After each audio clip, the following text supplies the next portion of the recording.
Gate के सामने से गर्दी कम करो, पीछे जाओ। Once I'm done with that shot, I'm done with it. Action! अरे यार आप साइड को। And cut! दशकों में कोई एक ऐसी फिल्म आती है जो हमारे दिल और दिमाग को एक साथ छू जाती है। 2009 में आई थी आमिर खान की फिल्म 3 इडियट्स और अब 2023 में विक्रांत मसे की 12th फेल। इन दोनों फिल्मों में एक चीज कॉमन है और वो है ब्रिलियंट मैन विधु विनोद चोपड़ा।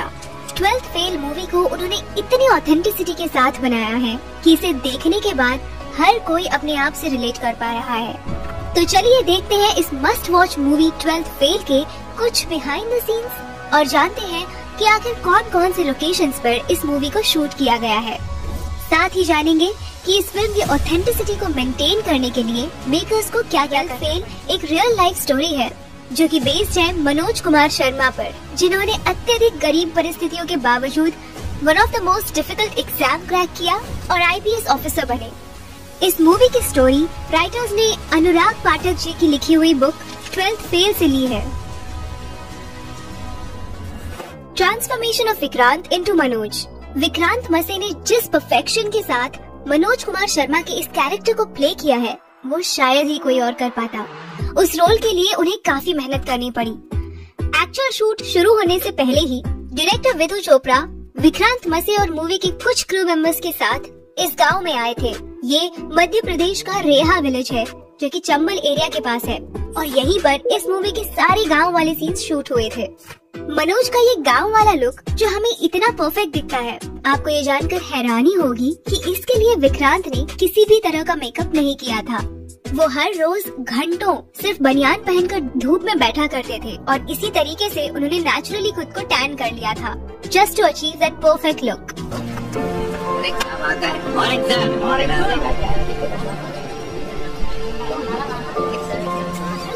लेकिन ज्यादा धूप की वजह से उनकी स्किन इतनी ज्यादा टैन हो गई थी कि वो जली हुई लग रही थी और ये कुछ सीन्स में एविडेंट भी है। फॉर एग्जाम्पल ये वाला सीन जहाँ मनोज की दादी अपनी जमा पूंजी उसे सौंपती है ये कहकर खर्चे की चिंता मत करियो, अब बड़ा पुलिस अफसर बनकर ही लौटे। एंड देन ये वाला सीन मेंस एग्जाम में फेल होने के बाद जब मनोज श्रद्धा के घर मसूरी जाते हैं, उस सीन में भी उनकी बर्न स्किन हमें क्लियरली दिखती है।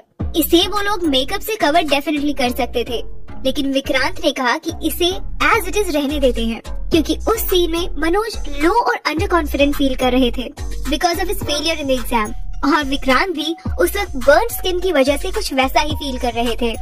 इस तरह वो अपनी परफॉर्मेंस को और एनहांस कर पा रहे थे। बाय द वे, अगर मेकर्स चाहते तो पोस्ट प्रोडक्शन यानी कि एडिटिंग के वक्त भी स्किन को क्लियर और लाइटन कर सकते थे, but they had decided to keep it natural. Madhya Pradesh के उस रेहा गांव में शूट हुए सीन्स के ये रहे कुछ बिहाइंड द सीन्स क्लिप जिसमें 12वीं क्लास से पास होने के लिए मनोज पर्चियां बना रहा होता है। देखिए डीओपी ने कैसे उसे अपर एंगल से शूट किया था और तब इतना भारी वजन का कैमरा उन्होंने अपनी कमर से बांधा हुआ था। Making of cheating scene. ये जो चीटिंग वाला सीन है इसे शूट करते वक्त डायरेक्टर विधु विनोद चोपड़ा जी को काफी तकलीफ हुई थी क्योंकि इस लोकेशन के साथ साथ हमें इसमें दिख रहे सभी स्टूडेंट्स रियल है। जूनियर आर्टिस्ट को पता होता है कि शूटिंग के टाइम कैसे बिहेव करना है और भीड़ वाले सीन्स में उनकी नजर कैमरे की तरफ होनी चाहिए कि नहीं, लेकिन इन स्टूडेंट्स को बार बार बताने के बावजूद भी वो वही गलती दोहरा रहे थे और फाइनली जैसे तैसे उन्हें कसम देकर डायरेक्टर साहब ने उनसे ये एग्जाम वाला सीन शूट करवाया था।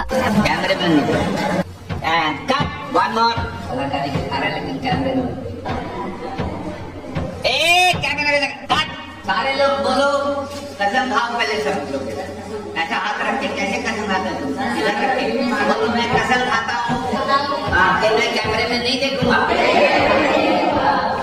बिल्कुल चलो action and cut. I think we got it. Playback.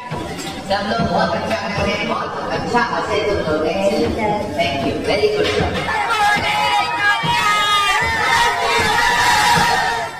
Mastering a jugaad driving. Total इसमें 4 रिवर्स।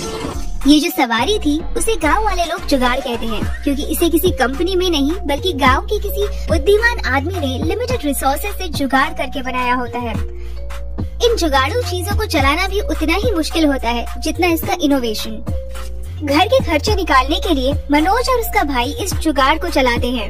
इन कुछ सीन्स के लिए मनोज के भाई का रोल प्ले कर रहे एक्टर राहुल कुमार ने स्पेसिफिकली ये जुगाड़ चलाना सीखा था और तब जाके इसके कुछ सीन्स उसी एमपी के गांव रेहा में शूट किए थे। पहले दिन तो मुझे बहुत तंग किया इस अफलातून ने, लेकिन हाँ धीरे धीरे पकड़ में आई। Making a setup at Mukherjee नगर।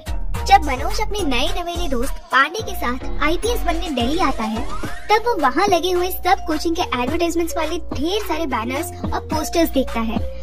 उसी के साथ वो मुखर्जी नगर की भीड़ भी देखता है और अपने दोस्त से कहता है, इतने सारे स्टूडेंट है भैया, कैसे हो पाएगा?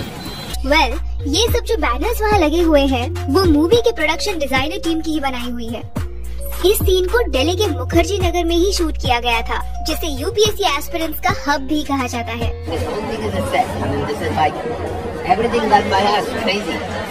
Number 5, making it rain on a sunny day. ये सीन तो आपको जरूर याद होगा।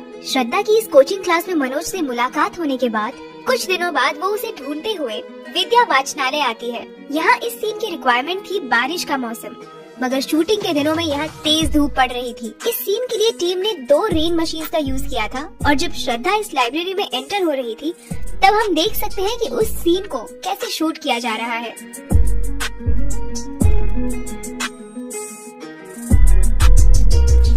Number 6, Medha sang a song in reality। इस ट्रूथ एंड डेयर सीन में जब श्रद्धा पर गाना गाने का डेयर आता है, आपको ये जानकर हैरानी होगी कि ये आवाज ना श्रेया घोषाल की है ना किसी और प्लेबैक सिंगर की, बल्कि इसे खुद मल्टी टैलेंटेड एक्ट्रेस मेधा शंकर ने ही गाया है, और वो भी ऑन लाइव लोकेशन। इससे हम समझ सकते हैं कि ये मूवी कितनी ऑथेंटिसिटी के साथ बनाई गई है। जब कास्ट एंड क्रू में से कोई अच्छा काम करता था तो डायरेक्टर विधु उसे 20 रुपए एज ए रिवॉर्ड देते थे, as a mark of good job that somebody had done. जब इस पर्टिकुलर सीन का शूट खत्म हुआ तो विधु जी ने मेधा को 100 रुपए दिए थे, which was 5 times of his regular reward. Indeed, it was worth it. क्योंकि सच में यहाँ पे मेधा जी की परफॉर्मेंस हार्ट स्टीलिंग थी। 100 rupees. मैंने कि 100 rupees you know on I ticket.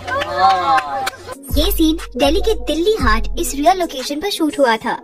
इस सीन को अगर आपने गौर से देखा हो तो आपको रियल कपल मनोज कुमार शर्मा और श्रद्धा जोशी भी यहाँ पीछे बैठे हुए दिखाई देंगे। इन दोनों को बैकग्राउंड में आउट ऑफ फोकस ही क्यों न हो, लेकिन इस मूवी का हिस्सा बनाना था और ये आइडिया डायरेक्टर विधु जी का ही था। इस सॉन्ग को फिर बाद में मेधा जी की आवाज में एज अ फिल्म वर्जन भी रिकॉर्ड किया गया था। Number 7, रजनी's transformation.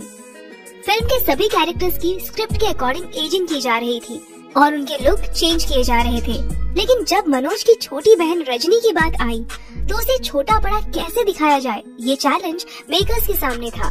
इसकी तो कोई छोटी बहन भी नहीं थी जिसे वो छोटी रजनी दिखाते, लेकिन हाँ इसका एक छोटा भाई जरूर था, तो उन्होंने उस पर ही एक्सपेरिमेंट किया और उस लड़के को ही छोटी रजनी बनाकर शूट किया। और क्योंकि वो दोनों भाई बहन थे, उनके फेस कट्स अच्छे से मैच हो रहे थे और कुछ इस तरह उन्होंने रजनी के कैरेक्टर में ऑथेंटिसिटी मेंटेन की थी। Number 8, special appearance of doctor Vikas Divya Kirti. हम सब इससे वाकिफ हैं कि 12th फेल में दृष्टि आईएएस के founder and coach Vikas sir का स्पेशल अपीयरेंस है। डायरेक्टर ने एक्शन बोलते ही विकास सर की क्लासरूम में एंट्री हो जाती है। सर आगे जाकर स्टूडेंट्स को सिविल सर्वेंट का महत्व समझाते हैं। आइए Vikas sir, very good, walk fast.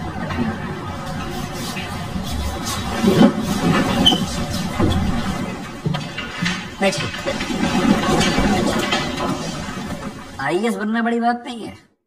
बड़ी बात यह है कि जिस कुर्सी पर आप बैठेंगे ना, उससे आपकी इज्जत ना हो, बल्कि आपसे उस कुर्सी की इज्जत बढ़े। और फिर एक दिन आएगा जब आप मुझसे मिलने आएंगे, आप नहीं मैं खड़ा हूं।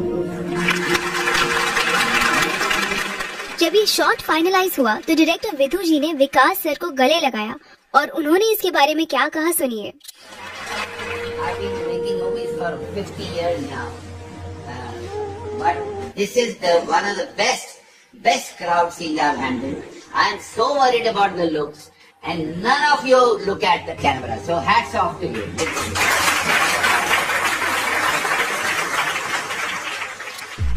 आपकी जानकारी के लिए बता दें कि इस मूवी के कुछ सीन्स और डायलॉग्स विकास सर ने खुद ही लिखे हैं, खास करके ये लास्ट वाला इंटरव्यू वाला सीन। 12th फेल को पहले राजकुमार ईरानी डायरेक्ट करने वाले थे, लेकिन इसे लिखते लिखते विदुषी इन कैरेक्टर्स से कुछ इस तरह अटैच हुए कि उन्होंने इसे खुद ही डायरेक्ट करने का फैसला किया। यूपीएससी हेडक्वार्टर क्लाइमेक्स में जब यूपीएससी के प्रीलिम्स और मेंस को क्वालिफाई करने के बाद मनोज को जो इंटरव्यू कॉल आता है, तब मनोज के साथ श्रद्धा उसे यूपीएससी हाउस तक छोड़ने आती है। यहाँ गेट के बाहर जितने भी सीन्स हैं, इन्हें रियल लोकेशन दिल्ली के धौलपुर हाउस पर ही शूट किया गया है। ये वही जगह है जहाँ पर यूपीएससी के इंटरव्यूज लिए जाते हैं और यहाँ पर मूवी को शूट करने के लिए मेकर्स को स्पेशल परमिशन लेनी पड़ी थी। लेकिन उसके बाद के जितने भी अंदर वाले सीन्स हैं, उन्हें वहाँ शूट के लिए परमिशन नहीं मिली और इसी के कारण उन्होंने ये सारे सीन्स इसी हाउस के रेप्लिका में शूट किए थे। ये एग्जैक्ट रेप्लिका न्यू दिल्ली में रिकंस्ट्रक्ट किया गया था।